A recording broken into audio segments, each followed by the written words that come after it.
Hello everyone, welcome back to Analog IAS Current Affair Analysis for 17th of February 2021. In this video, we'll be discussing this issue of carbon neutrality. There have been a couple of articles across newspapers, but I've taken one reference article and tried to explain the entire issue of carbon neutrality, its significance, and why India should aim for this carbon neutrality. So, on that pretext, let us begin this particular issue, and I'll also be talking about the Financial Express article that is in news today. Before beginning this article, let me explain certain basics. We all know that greenhouse gases are actually responsible for maintaining the temperature on the earth. But ever since the Industrial Revolution in 1750, that is, with the advent of machines, um, the concentration of these greenhouse gases has significantly increased. So within Earth, we have hydrocarbons. Hydrocarbons means the sources of energy that we see today in the form of fossil fuels, the kind of anthropogenic activity that we see by burning this hydrocarbons in the form of whether it is coal or whether it is crude oil in the form of petrol, diesel, etc. All this has led to the increase of this concentration of greenhouse gases, and these greenhouse gases are those gases which emits radiant energy. Now what is this radiant energy? Radiant energy is any energy that is basically within the electromagnetic spectrum.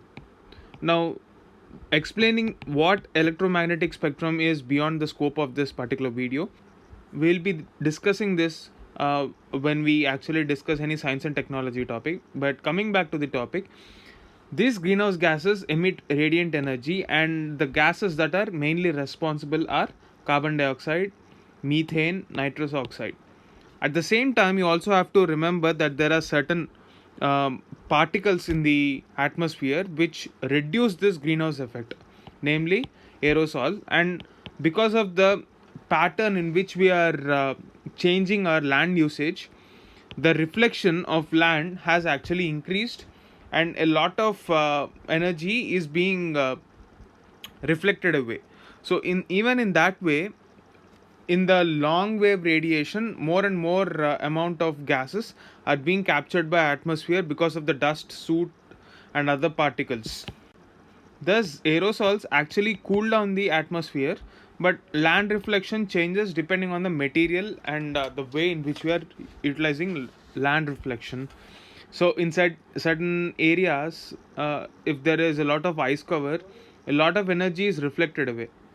In the same way, if there are concrete buildings, a lot of energy or a lot of heat is captured by that buildings, so it increases the amount of heat retained in that area, and what is known as heat islands is observed.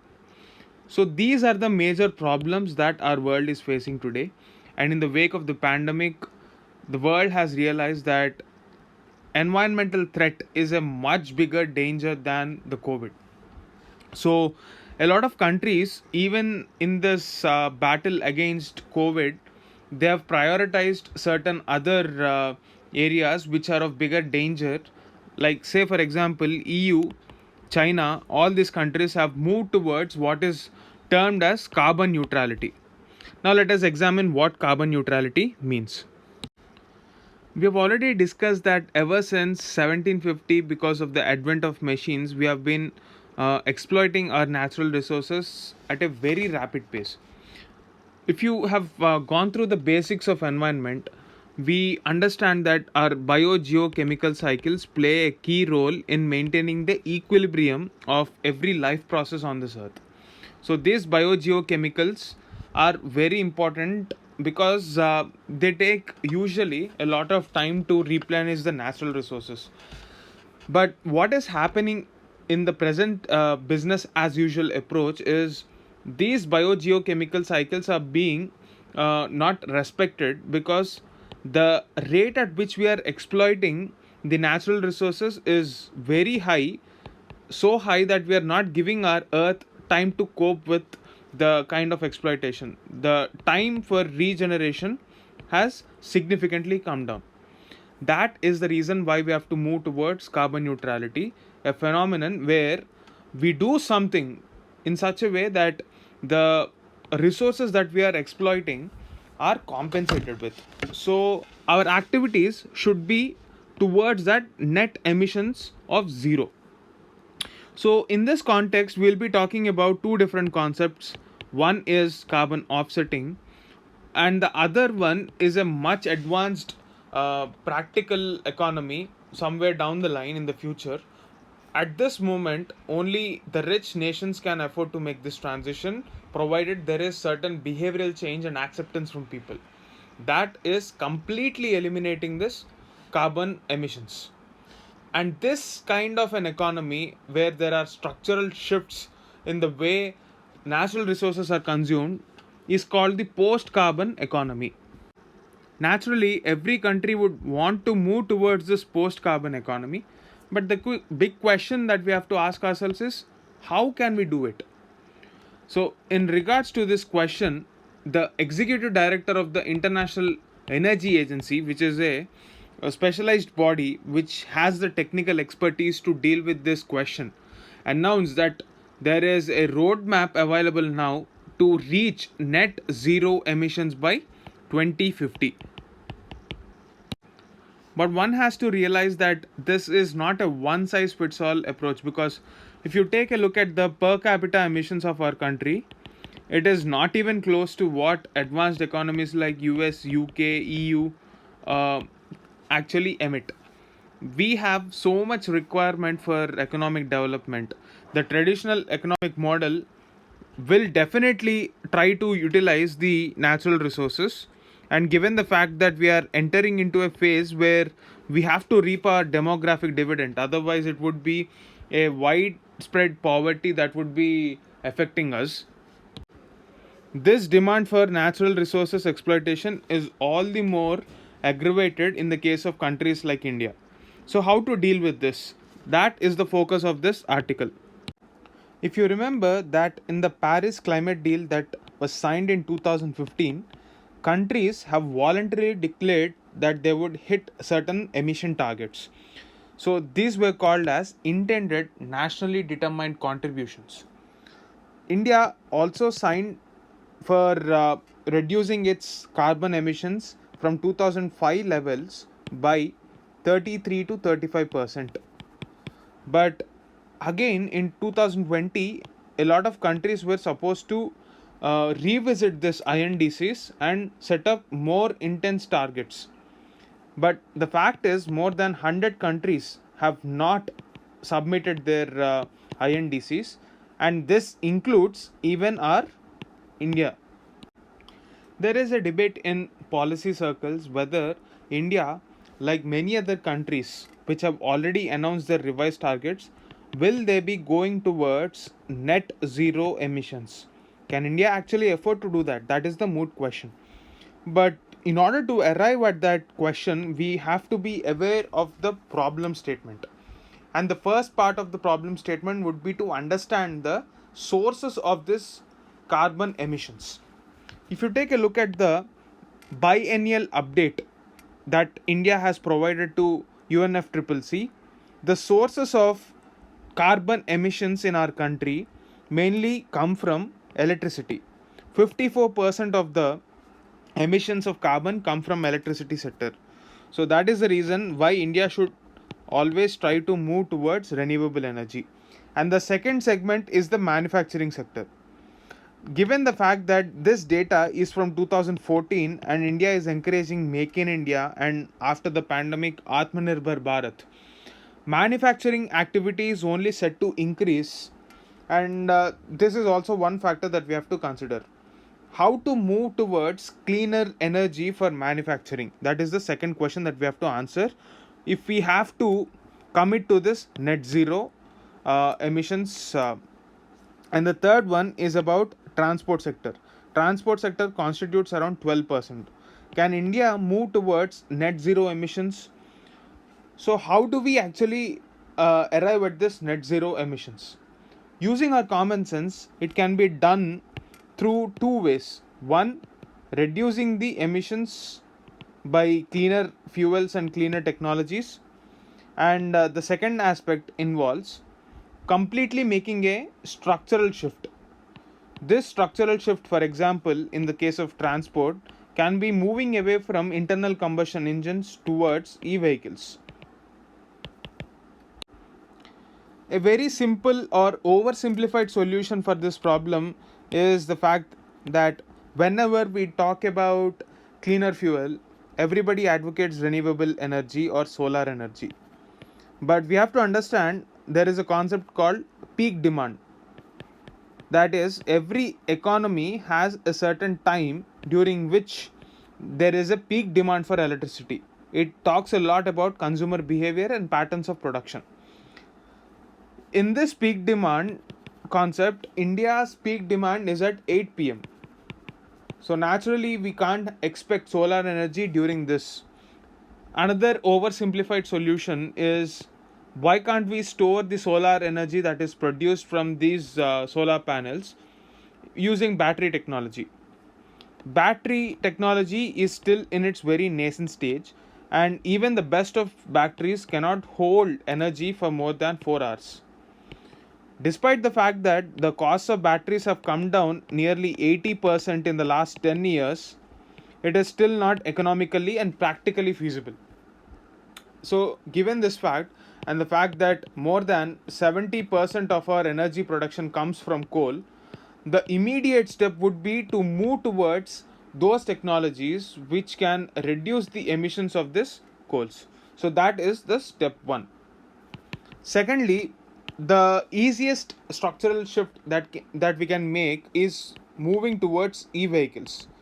Considering the fact that 90% of the emissions from transport sector come from roadways or public transport, we have to make this switch as fast as possible.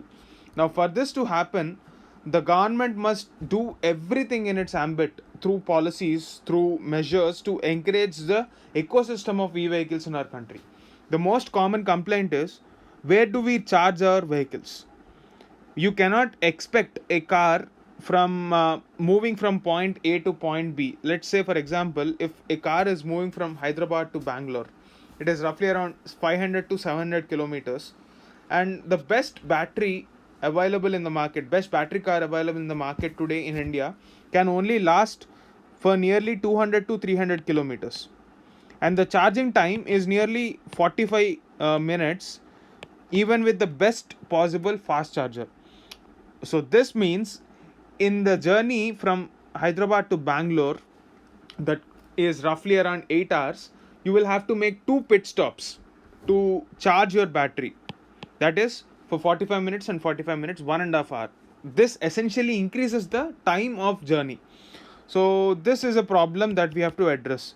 The batteries should be more efficient, affordable, and the charging stations are ubiquitous, and the time taken to charge this should significantly come down in our country for this to have a traction in our market.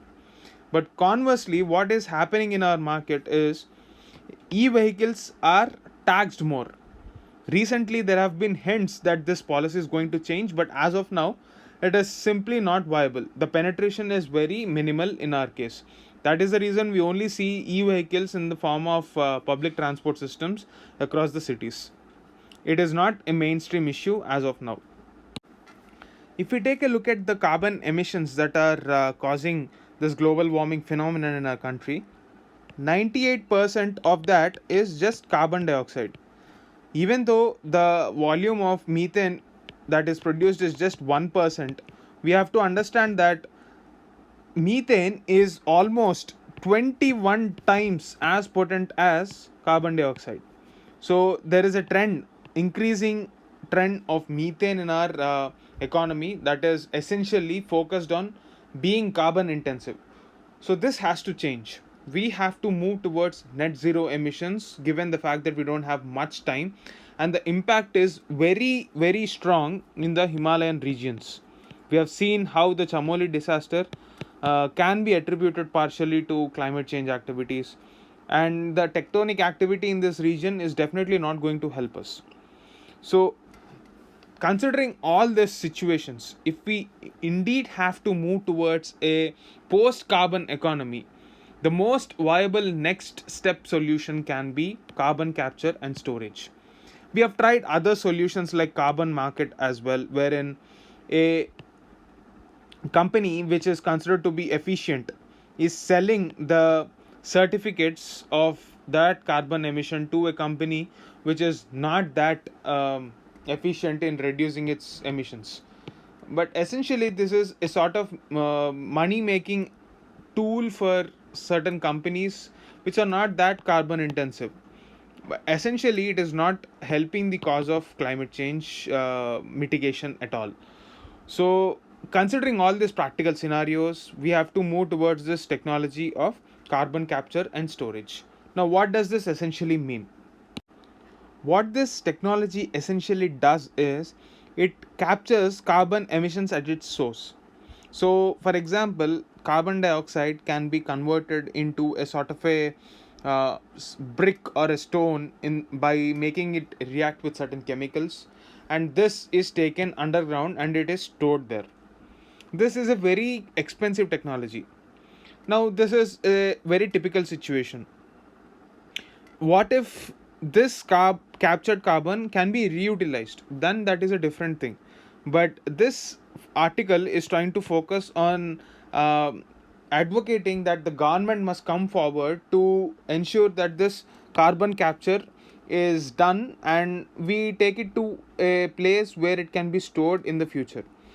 But considering the cost, that it is very high in cost, considering this cost, it is simply not practically feasible according to me. But this is what this article is suggesting. Even if we go by anecdotal evidences, there are very few companies that actually do this sort of activity. In European Union, this proposal was shelved because it was simply not considered to be viable. Now, on one hand, how will demand rise when it is only affordable? Now, how will it become affordable when there is scale? Given the fact that uh, private companies will not really adopt this technology, this article advocates that government must give certain subsidies and some sort of incentives to make this a very viable demand based technology. So for that to happen, the government must shell out a lot of money, and at the same time it must spend money on awareness campaigns as well. Even after this, there is a very little possibility that this technologies would become mainstream, given the lack of utility for private companies to do this. There is simply no financial motive. Rather, if we can actually move ahead, and rather than just focusing on capturing this carbon dioxide, if we move towards utility, what if there are technologies which can capture this carbon dioxide and make it uh, worthy of utilizing in our day-to-day life? Probably those sort of innovations can be incentivized by the governments across the world through a common pool. So this is where we have to transgress from this article's scope and move towards something called CCUS. What is the CCUS? Let us examine.